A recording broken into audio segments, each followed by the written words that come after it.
Story 1. I've been at the center of neighborhood drama at 42, but here we are. 3 years ago, I bought a modest 3-bedroom house in Willow Creek, a quiet suburban neighborhood about 30 minutes outside the city. After years of apartment living, I was thrilled to finally have a place to call my own, a yard for gardening, space for my home workshop, and most importantly, the freedom to make improvements without a landlord's permission. My career as an environmental engineer had always influenced my lifestyle choices. When I calculated that installing solar panels would not only reduce my carbon footprint, but actually pay for themselves within 7 years, it was a no-brainer. I saved for a year, researched extensively, and finally invested in a top-of-the-line system that covered about 60% of my south-facing roof. The installation was completed without a hitch. All permits were properly filed with the city, and I was even featured in our local newspaper as part of a green initiatives in our community piece. For 2 peaceful years, my solar panels quietly generated electricity, while I enjoyed lower utility bills and the satisfaction of doing something positive for the environment. My neighbors were either supportive or indifferent, with a few even asking for my installer's information. Life was good. Then she moved in next door. The house to my right had been vacant for about 4 months after the previous owners, a lovely retired couple, moved to Florida to be closer to their grandchildren. The new owner arrived on a sweltering July morning with a moving truck and an attitude I could sense from across our adjoining yards. I was working from home that day and thought it would be neighborly to introduce myself. I walked over with a potted plant, a peace lily that would do well indoors, and a printed list of local services and restaurants. Hi there. Welcome to the neighborhood. I live next door and thought you might like this housewarming gift. She barely looked at the plant before giving me a once-over that felt more like an inspection than a greeting. Woman: Oh, thanks. I'm very busy right now. Of course, moving is hectic. I just wanted to introduce myself and let you know I'm right next door if you need anything. She nodded curtly and turned away, leaving me standing there awkwardly holding out my welcome packet. One of the movers gave me a sympathetic look as he carried a designer sofa toward the house. I shrugged, left the items on her porch, and went back home, chalking her behavior up to moving stress. 3 days later, at 8:15 on a Saturday morning, my doorbell rang repeatedly. When I opened the door, still in my pajamas and barely awake, she was standing there in yoga clothes, arms crossed. Woman, your roof is giving me migraines. I blinked, trying to process this statement while my brain was still booting up. I'm sorry. What? Woman, your solar panels. The reflection is coming right into my bedroom and giving me migraines. You need to remove them. Remove my solar panels. I don't think that's possible. They're permanently installed and were quite expensive. Woman: Well, I have a medical condition, and your panels are making it worse. I've already had 2 migraines since moving in. I'm sorry you're experiencing health issues, but my solar panels meet all code requirements. Maybe we could look at some window solutions for your bedroom. Light-blocking curtains might help. She scoffed as if I'd suggested she cover her windows with aluminum foil. Woman: I shouldn't have to change my home because you decided to put that eyesore on your roof. This is a nice neighborhood. Those panels lower property values, and now they're affecting my health. I was fully awake now and increasingly annoyed. Actually, studies show solar installations typically increase property values, and they've been there for 2 years without complaint from anyone else. Woman: Well, I'm complaining now. I'll expect those panels to be gone by the end of the month. With that, she turned and strode back to her house, leaving me standing in my doorway, dumbfounded by the interaction. I closed the door, made coffee, and tried to shake off the confrontation. Surely, this was just new neighbor jitters that would resolve once she settled in. I was wrong. The following week, I returned home from work to find an official-looking notice taped to my front door. The letterhead read, Willow Creek Homeowners Association, and stated I was in violation of community aesthetic standards due to my unapproved roof modifications. It ordered removal of the solar panels within 14 days, or I would face a $500 fine, followed by $100 daily penalties. There was just one problem. Willow Creek didn't have a homeowners association. When I purchased my house, that was one of the selling points. No HOA meant no annoying rules about what color I could paint my mailbox or how tall my grass could grow. I immediately called the city planning office, who confirmed what I already knew. There was no HOA in our neighborhood, and my solar installation had all the necessary permits and inspections. The clerk sounded concerned about the fraudulent notice and suggested I file a police report, which I did online that evening. The next day was Saturday, and I decided to visit some of my other neighbors to ask about this mysterious HOA. The couple across the street had lived in Willow Creek for over a decade and confirmed there had never been an HOA. When I showed them the notice, they laughed. "Neighbor across street, this is definitely fake. Look at this logo, it's clearly clip art. And the contact information is just a Gmail address." Me, I figured as much. "Do you know if anyone else received one?" Neighbor across street, "No, but there's a neighborhood Facebook group. I can post about it if you want." I agreed, and by that evening, the truth was out. No one else had received an HOA notice, and several long-time residents confirmed the neighborhood had never had an association. The consensus was that someone was trying to scam me, though most assumed it was a random grifter, not a neighbor with a vendetta against solar energy. Monday morning, I was heading to my car when I spotted her in her driveway. She was wearing business attire and getting into a luxury SUV. I decided to confront her directly. "Me, excuse me, do you know anything about this fake HOA notice I received?"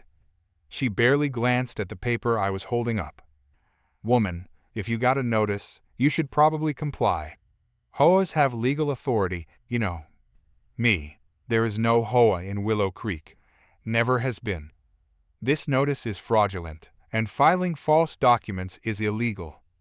Her face flushed slightly, but she recovered quickly. "Woman, well, there should be an HOA to prevent people from installing ugly contraptions on their roofs. Do you know what those reflections are doing to my health? I've had to miss work because of you." Me, I've already reported this to the police. If I find out who's behind it, I'll be pressing charges for fraud. Woman, good luck with that. Some of us actually care about maintaining neighborhood standards. She got into her car and drove away, leaving me fuming in my driveway.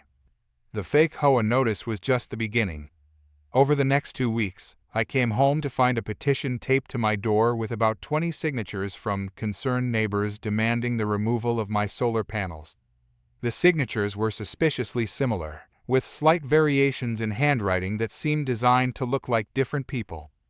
Then came printed articles about solar panel dangers left in my mailbox, most from questionable websites with headlines like, "The Hidden Dangers Big Solar Doesn't Want You to Know." I started documenting everything and installed a doorbell camera. I also reached out to my solar installation company, who provided me with documentation proving my system met all safety standards and couldn't possibly create dangerous reflections.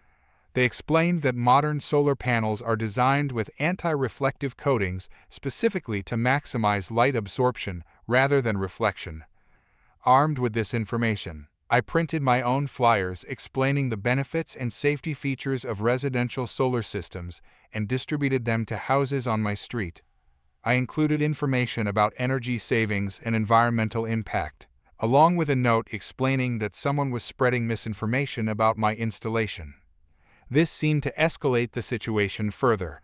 The next morning, a Sunday, when I'd hoped to sleep in, I was jolted awake at 6:30 and by a terrible clanging noise. I rushed to my window to see her standing at the edge of her property closest to my bedroom, banging a metal pot with a wooden spoon while staring directly at my house. I threw on clothes and went outside. Me, what are you doing? Woman, oh, good morning, just doing some morning meditation. The sound helps clear negative energy.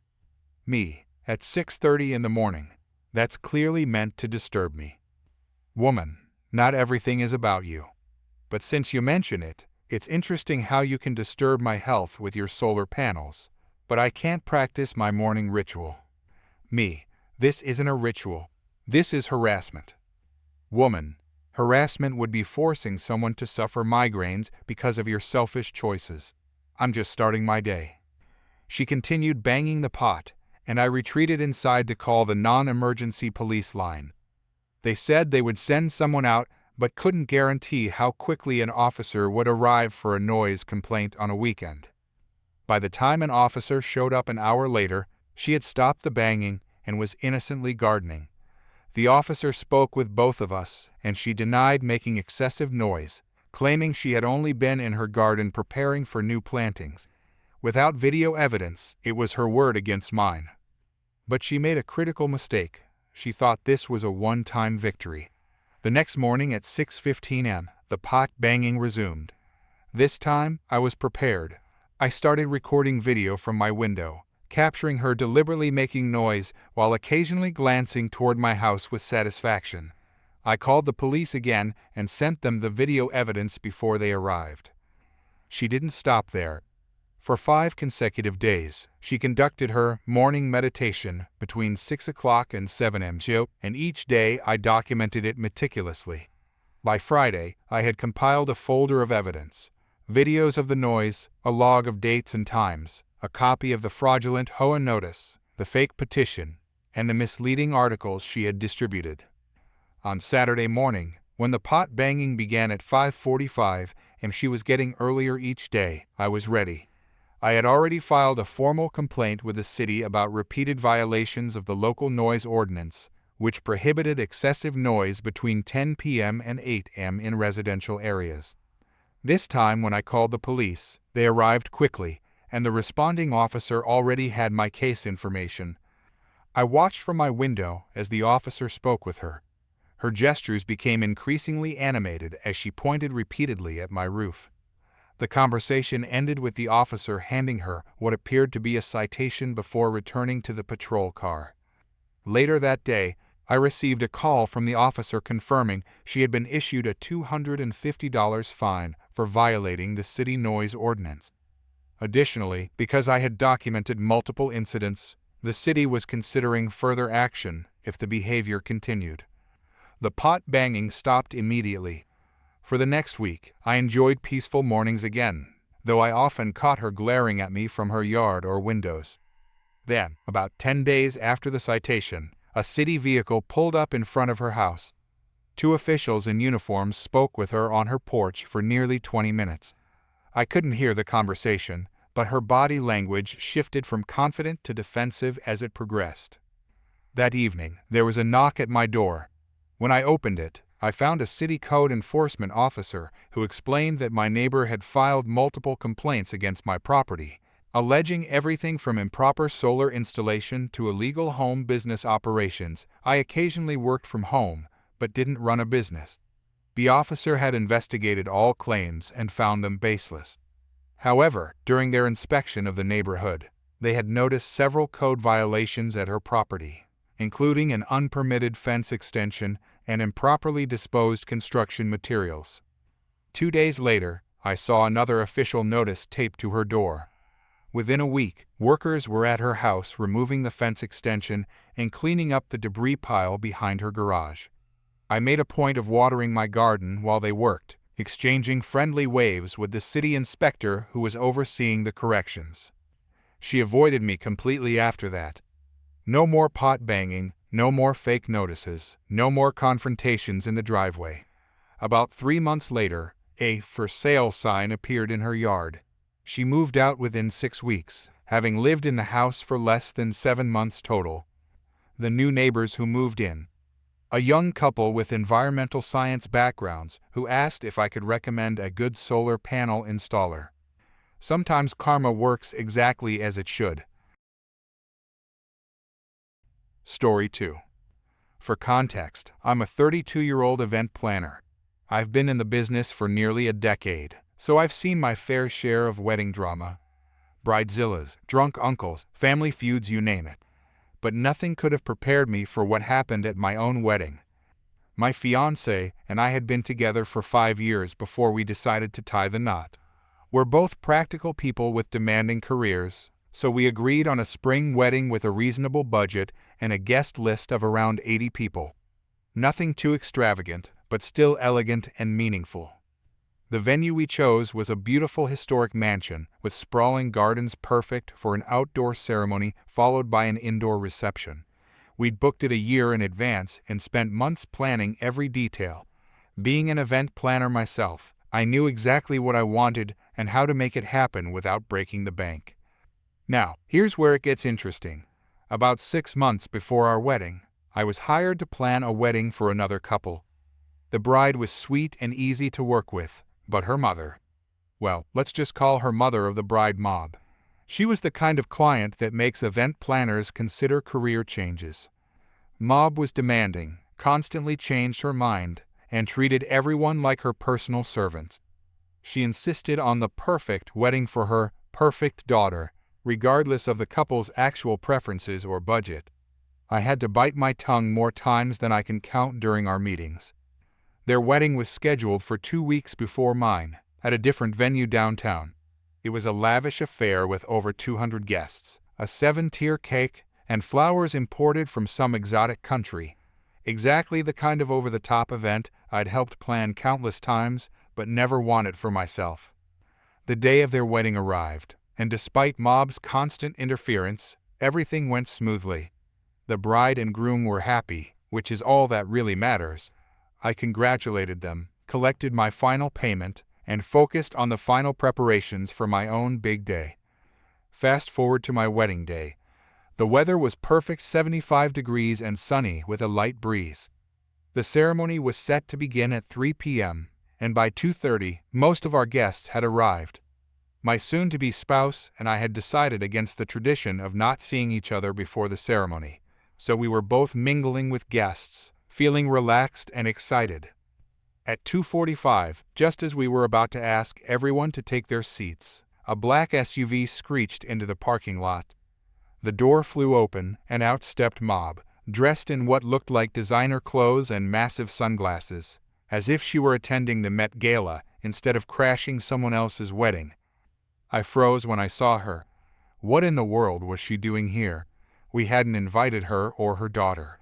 I barely knew them outside of our professional relationship. She marched straight up to me, completely ignoring the confused stares from my guests. "Mob, there you are. I've been looking everywhere for you." Me, completely confused. Hello? This is unexpected. Can I help you with something? Mob, dramatically removing her sunglasses, "You know exactly why I'm here. How dare you schedule your wedding so close to my daughter's? You're stealing her thunder." I was too stunned to respond immediately. Was this a joke?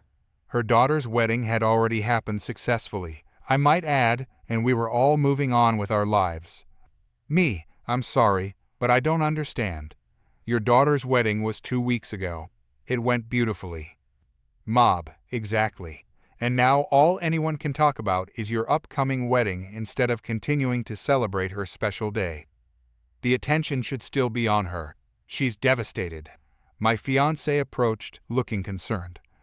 Fiancé, is everything okay? Mob, turning to my fiancé, no, everything is not okay. Your BRI-be here is deliberately overshadowing my daughter's wedding memories with her own ceremony. It's unprofessional and frankly, cruel. Fiancé, completely bewildered, I'm sorry, who are you? By this point, several of our friends had noticed the commotion and were watching with concerned expressions. My maid of honor stepped forward. Maid of honor, excuse me, but this is a private event. If you weren't invited, you need to leave. Mob, ignoring her, I demand that you postpone this wedding immediately. Give my daughter at least another month in the spotlight before you try to steal it. I couldn't believe what I was hearing. This woman had actually driven to my wedding venue to demand I cancel my own wedding because what? People might talk about my wedding instead of her daughter's from 2 weeks ago. It was absurd. Me, finding my voice, that's not going to happen. Your daughter's wedding is over. It was beautiful, and I'm sure everyone enjoyed it. But today is my wedding day, and you need to leave. Now. Mob, turning red, how dare you speak to me like that after everything I paid you? Me, you paid me to plan your daughter's wedding, which I did, successfully. Our professional relationship ended when that event concluded. My personal life, including my own wedding date, is none of your business. Mob, pulling out her phone. Well, we'll just see about that. I'm calling the police. Several guests gasped.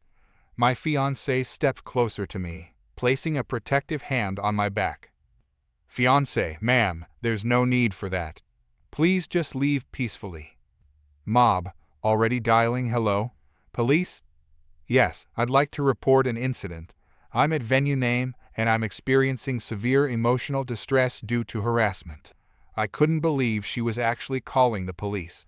My wedding coordinator, who'd been watching from a distance, finally approached. Wedding coordinator, the ceremony was supposed to start 5 minutes ago. Should we delay? Before I could answer, my father stepped forward. He's a retired judge and has zero tolerance for nonsense. Father, to me, go get ready for your ceremony. I'll handle this. Then he turned to Mob, who was still dramatically describing her emotional distress to the 911 operator. Father, ma'am, I'm going to have to ask you to end that call. You're trespassing on private property and disrupting a private event. Mob, covering the phone. Excuse me. Do you know who I am? Father, no, and I don't particularly care. What I do know is that you're currently committing several offenses, including making a false police report, harassment, and trespassing. I'm a retired judge, and I can assure you that continuing this behavior will have legal consequences. Mob, hesitating for the first time. The police are already on their way. They'll sort this out. Father, good. We'll explain to them exactly what's happening here. My fiancé squeezed my hand. Fiancé, let's go ahead with the ceremony. She can't stop us. I nodded, still in shock, but determined not to let this woman ruin our day. We asked our guests to take their seats while my father, the best man, and two of my cousins, both lawyers, stayed to deal with Mob. Remarkably, we managed to have a beautiful ceremony despite the drama unfolding in the parking lot. I later learned that when the police arrived, they were greeted by my father and cousins, who calmly explained the situation. The officers quickly realized that Mob was the one causing the disturbance, not the victim of one. By the time we were pronounced married and walked back down the aisle, Mob was being escorted off the property by the police, still shouting about wedding thunder and professional courtesy. During our reception, my father pulled me aside to give me an update. Father, she's gone, and she won't be coming back. The officers gave her a warning for misuse of emergency services, and I've filed a temporary restraining order. Also, your cousin is drafting a cease and desist letter from his firm. Me, a restraining order? Is that necessary? Father, after what she told the police? Absolutely. She claimed you deliberately scheduled your wedding to ruin her daughter's post-wedding glow period, and that you stole ideas from her daughter's wedding for your own. She's delusional. I shook my head in disbelief. Me, what about her daughter, the bride? Does she know about any of this? Father, chuckling, that's the best part. The officers called her to verify Mob's claims. Apparently, she was mortified and apologized profusely. She and her husband are on their honeymoon in Hawaii and had no idea her mother was doing this. 2 days later, as we were preparing to leave for our own honeymoon, I received an email from my former client, the daughter. She apologized again for her mother's behavior and explained that Mob had been increasingly possessive and irrational since the wedding. She'd gone to therapy alone while her mother ranted about wedding etiquette to anyone who would listen. In a strange twist of fate, the incident led to a friendship between me and the daughter. We occasionally meet for coffee and laugh about her mother's antics. Mob, on the other hand, received a hefty fine for the false police report and was ordered to take anger management classes as part of the settlement from our countersuit. As for my new spouse and me, we have a unique wedding story that no one will ever forget, though not for the reasons Mob intended. Sometimes I still can't believe it actually happened.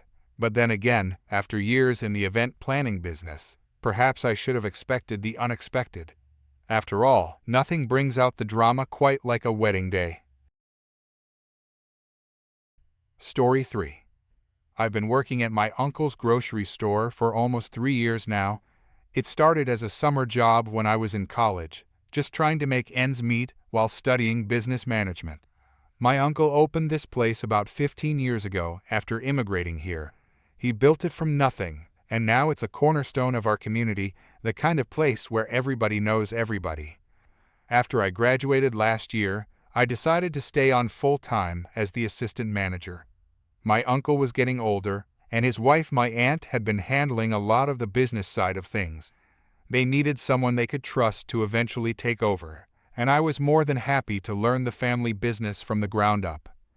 Our store isn't huge, but it's got character. We sell a mix of regular grocery items and specialty products from my uncle's home country that you can't find anywhere else in town. That's our edge against the big supermarket chains' personal service and unique products. I was working a regular Thursday afternoon shift. My uncle had gone to meet with some suppliers, and my aunt was at the bank sorting out some paperwork. It was just me, our cashier, and 2 stockers on duty. Pretty typical slow afternoon. Around 3 p.m., this woman walked in like she owned the place. She was maybe in her early 40s, wearing expensive-looking clothes and sunglasses pushed up on her head. She had that energy about her, you know, the type, the "I'm important and you need to know it" vibe. At first, I thought she was just another customer, maybe a bit snooty, but nothing I couldn't handle. But then she walked right past the shopping area and straight behind our counter. "Excuse me, ma'am, customers aren't allowed behind the counter." She looked at me like I'd just spoken an alien language. "Woman, do you know who I am?" "No, ma'am, I don't." "Woman, I'm the owner's wife." Now, I've known my aunt since I was a kid. This definitely wasn't her. My aunt is a sweet, soft-spoken woman in her 60s who treats everyone with respect. This woman was, well, not that. "I'm sorry, but you must be mistaken. I know the owner's wife personally." "Woman, not your little manager, honey. The owner. The one who actually owns this building and business. My husband bought this whole place last month, and he sent me to check on things." This was news to me. My uncle certainly hadn't mentioned selling the store he'd poured his life into, but I decided to play along for a minute to see where this was going. "I see. And your husband's name is?" "Woman, that's not important right now. What is important is that things are going to change around here. I'm doing an inspection." She started walking around, pointing at things, making notes on her phone. The cashier shot me a confused look, and I just shrugged. I texted my aunt quickly. "There's a woman here claiming to be the owner's wife. You might want to come back ASAP." Meanwhile, the woman had moved on to bossing around one of our stockers, a college kid who was just trying to unpack a delivery of canned goods. "Woman, this display is completely unacceptable. Take it all down and start over. And those prices need to be changed.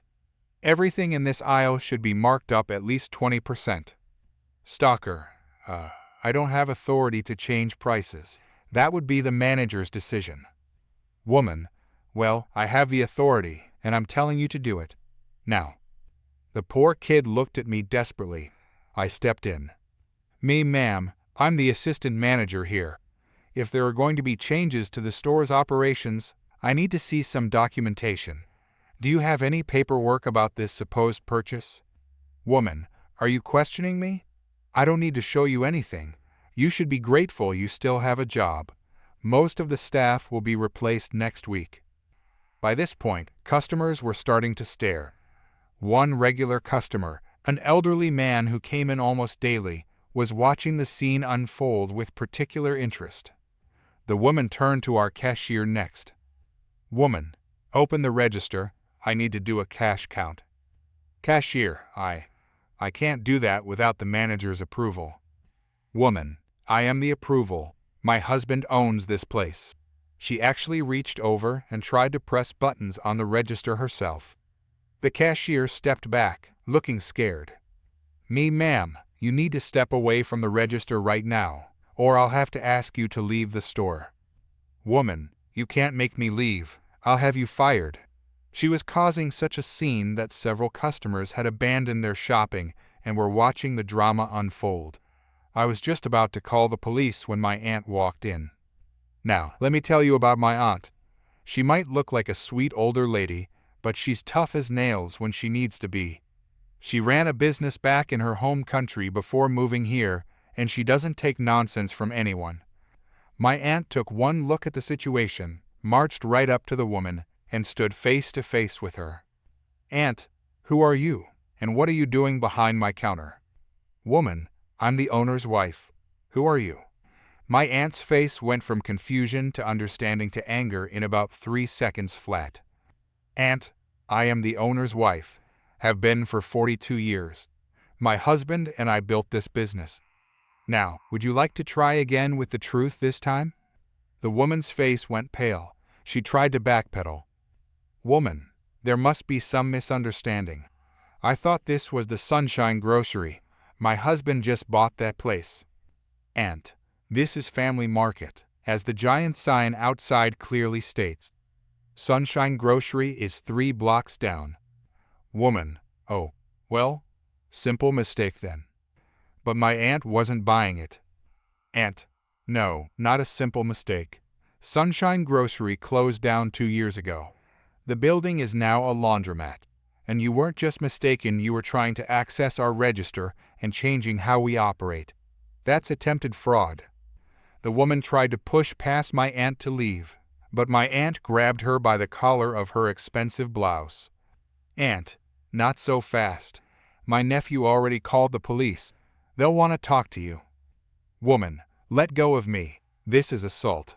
"Aunt, and what you are doing is attempted fraud and harassment of my employees." The woman struggled, but my aunt held firm. She's surprisingly strong for her size. The woman then made the mistake of trying to slap my aunt. Big mistake. My aunt dodged it and tightened her grip on the woman's collar. By this time, a small crowd had gathered outside the store. The police arrived about 5 minutes later, and my aunt explained the situation. It turned out this wasn't the first time this woman had pulled something like this. She had a record of similar scams at other small businesses. The cops took her statement, then mine, then statements from the other employees and a couple of customers who had witnessed the whole thing. They ended up arresting her for attempted fraud, harassment, and attempted assault. As they were putting her in the police car, she was still yelling. "Woman, this is a mistake. I'm an important person. My husband will sue all of you." The elderly customer who had been watching everything walked up to the police car window. "Elderly customer, officer, I'm a retired judge. I witnessed this whole incident and would be happy to testify if needed." The look on the woman's face was priceless. After she was gone, my aunt turned to the customers who remained and announced, "Aunt, sorry for the disruption, everyone. To make up for it, all purchases today are 10% off." That got a round of applause. My aunt then pulled me aside. "Aunt, you handled that well. You kept calm and protected our business. I'm proud of you." Coming from my aunt, that was high praise. Later that week, we found out more about the woman. She had been running variations of this scam for years, walking into family businesses, claiming ownership or management authority, and then either stealing money directly or setting things up for a bigger theft later. She'd been caught before, but had only served minimal jail time. This time was different though. With multiple witnesses, including a retired judge, plus our security camera footage, she was facing serious charges. And because she'd tried this at multiple businesses, they were able to build a much stronger case against her. My uncle installed a better security system after that, and we implemented stricter protocols for cash handling. We also made sure all our staff had photos of both my aunt and uncle, just in case someone tried something similar in the future. The whole incident actually ended up bringing in more business. Word spread around the neighborhood, and people came in just to hear the story firsthand. My aunt became something of a local hero for a while, the tough lady who dragged a scammer out by her collar. As for me, It reinforced why I wanted to help run this family business. It wasn't just about selling groceries. It was about protecting something my family had built, something that mattered to our community. And seeing my aunt in action that day taught me more about standing up for yourself than any business class ever could. The woman eventually pleaded guilty to multiple charges and got sentenced to 3 years in prison. Sometimes when business is slow, my aunt and I still laugh about the look on that woman's face when she realized she'd messed with the wrong store and definitely the wrong owner's wife.